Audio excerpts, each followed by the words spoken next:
ప్రియమైన విద్యార్థులారా, మన మాతృభాష తెలుగు. మరి మన తెలుగుని చాలామంది కవులు, ప్రముఖులు అద్భుతమైన భాష, అందమైన భాష, తీయనైన భాష, దేశ భాషలందు తెలుగు లెస్స, దేశ భాషలందు తెలుగు లెస్స అంటే అన్ని, మన దేశంలో ఎన్ని భాషలుంటే అన్ని భాషల కంటే గొప్పది అని ఎవరు చెప్పారో తెలుసా మీకు? శ్రీకృష్ణదేవరాయలు, కవి చక్రవర్తి శ్రీకృష్ణదేవరాయలు చెప్పారు. మరి వారి మాట నిజమే. ఎందుకంటే మన తెలుగు భాష చాలా అందంగా ఉంటుంది, మనం మాట్లాడుతుంటేనే చాలా మధురంగా ఉంటుంది. తేనెలకి తీయ భాష కూడా అంటుంటాం మనం. అలాంటి భాషలో 56 అక్షరాలు ఉన్నాయి. ఆ 56 అక్షరాలు అంటే ఇప్పుడు మనం చూద్దాం. నాతో పాటు మీరు కూడా చెప్పండి. ఆ ఆ ఇది ఈ తేడా తెలియాలి మీకు. ఇది హ్రస్వం, ఇది దీర్ఘము. హ్రస్వం వచ్చేటప్పుడు ఆ, దీర్ఘం వస్తే ఏది హ్రస్వము ఏది దీర్ఘము తెలిస్తే మీరు రాసేటప్పుడు తప్పులు రాయలు, చదివేటప్పుడు తప్పులు చదవడం. ఇది చాలా ముఖ్యమైన విషయం. ఈ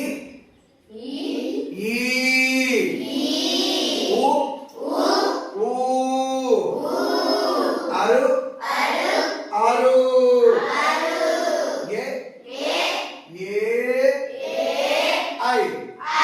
ఈ ఐ చాలా మంది తప్పు రాస్తున్నారు. క్రింద పైనలో ఉంది, క్రింద కూడా అలాగే ఉండడానికి ప్రయత్నించారు. ఓ ఓ అవు కూడా చాలా రాస్తున్నారు చాలా మంది. అహా, దీన్ని సున్నా అంటాం, దీన్ని విసర్గ అంటాం. అందుకే ఆ పక్కన సున్నా పెడితే ఆ పక్కన 2 సున్నాలు పెడితే అహా. ఇవన్నీ వర్గాక్షరాలు.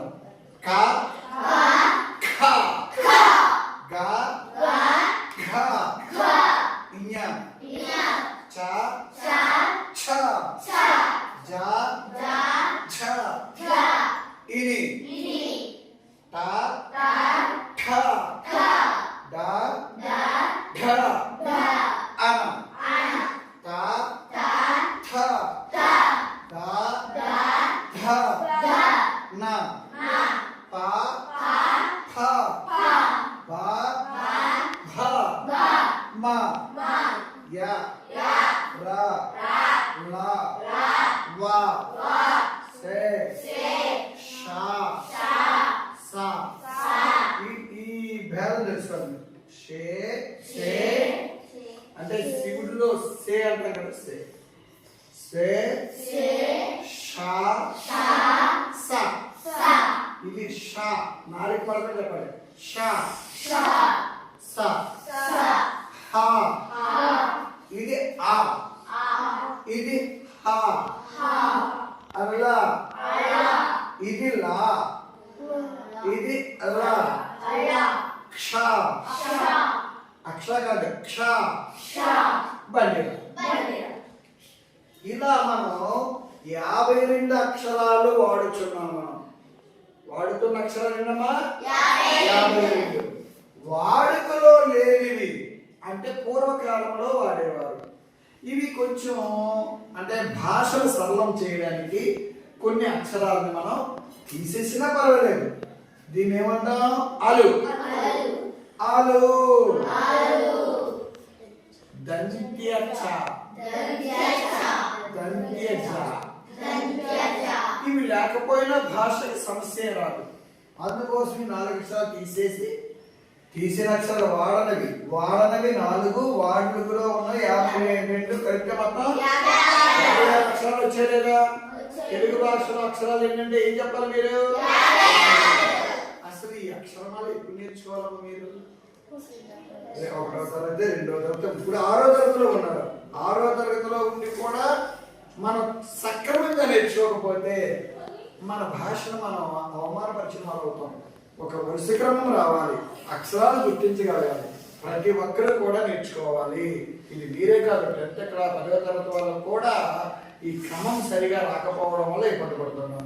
అందువల్ల నేర్చుకోవడం చాలా ముఖ్యం. ఎక్కడ ఎలా పలకాలో కూడా మీకు చెప్పాను, పలికే విధానం. అయితే ఇందులో ఈ అక్షరమాలలో 3 భాగాలు చేసాము. ఒకటి అచ్చులు. ఏంటమ్మా? అచ్చులు 16,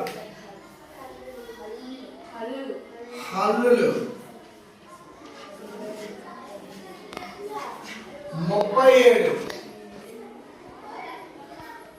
ఉభయాక్షరాలు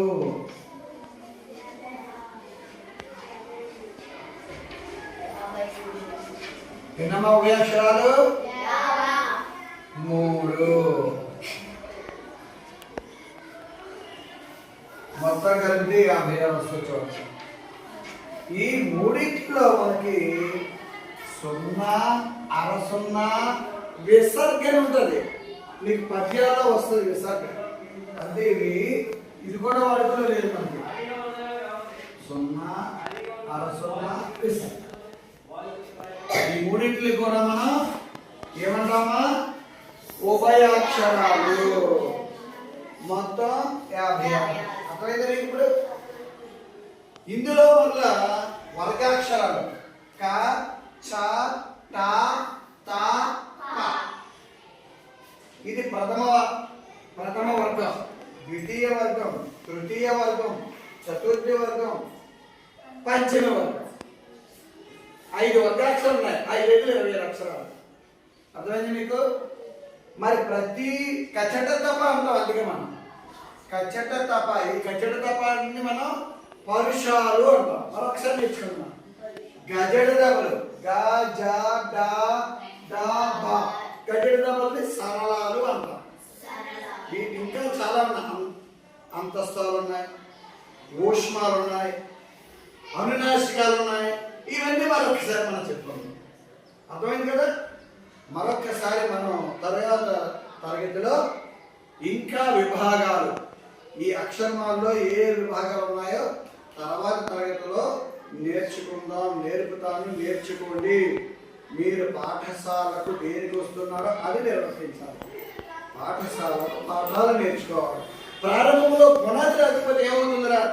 ఓ ఇల్లు కట్టారు మేస్త్రి, పునాది సరిగ్గా కట్టకుండా 4 అంతస్తులు 5 అంతస్తులు పెట్టేశారు. కొన్నాళ్ళు ఏమవుతుంది? మరి కూలిపోతుంది లేదా? అదే పునాది గట్టిగా వేస్తామనుకో, ఆ ఇల్లు ఎప్పుడు కూడా చెక్కు చెదరకుండా ఉంటుంది. అలాగే తెలుగుని మన భాష నేర్చుకునేటప్పుడు ఇవి పునాది అక్షరమాల బాగా నేర్చుకోవాలి.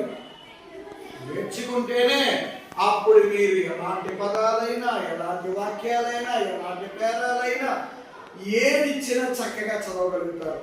ఎక్కడ దీర్ఘం పెట్టాలి, ఎక్కడ ఊరికి పెట్టాలి, ఎక్కడ అంటే చిహ్నాలు, విరామ చిహ్నాలు వాడాలి. అంటే పులిష్ట, కామ ఉన్నాయి కదా, ఇవన్నీ కూడా ఎక్కడ వాడాలి, ఆశ్చర్యార్థకం అని తెలుస్తుంది. ఇవన్నీ బాగా క్షుణ్ణంగా మీరు నేర్చుకొని తెలుగులో మంచి విద్యార్థులుగా మెలగాలి. తెలుగు భాషను ఇనుముడింపు చేయాలి. అబ్బబ్బా, ఎంత మంచి పిల్లలురా, ఎంత చక్కగా తెలుగులో మాట్లాడుతున్నారా. మన భావాన్ని మనం తెలుగులో బాగా చెప్పగలగాలి. చూస్తుందా మీకు? ప్రతి ఒక్కరు కూడా ఏదైనా ఒక వ్యాసరచన పోటీలు పెట్టాం, చక్కగా రాయగలగాలి. వక్తృత్వం పెట్టాం, చక్కగా మాట్లాడగలగాలి. అక్షరదోషాలని లేకుండా చూసుకోవాలి. ఎక్కడ ఏ పదం వాడాలో తెలుసుకోగలగాలి. అన్ని పదాలు ఒకలాగా వాడకూడదు. ఇందులో మనకి నాలుగు నుంచి వచ్చిన అక్షరాలు ఉంటాయి, ఎక్కడి నుంచి వచ్చిన అక్షరాలు ఉంటాయి, నాలుగు నుంచి పలికే అక్షరాలు ఉంటాయి, పెదాలు కలిపే అక్షరాలు ఉంటాయి, పెదాలు కప్పకుండా అక్షరాలు ఉంటాయి. ఇవన్నీ మన తర్వాత నేర్చుకుంటాం. సరేనా?